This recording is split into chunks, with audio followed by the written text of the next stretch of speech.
Hi there. Do you have one of these dinette tables with a telescopic leg and you've just forgotten how to put it down, or you just can't seem to get it down? Well, I'm just going to quickly show you how to do that.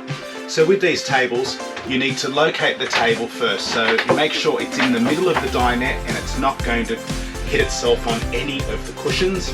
Then you would take your foot and push the button. Now be sure to keep your foot horizontal, because if you don't and you have it on an angle, you may end up just bending and snapping that pin.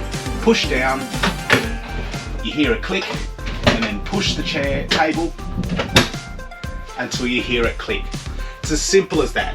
You can relocate the table any way you want, because in this model you would have to put the dinette cushions on top of it. And then to bring it up, it's a simple matter of reversing, and then push the peg down and let the table do its thing.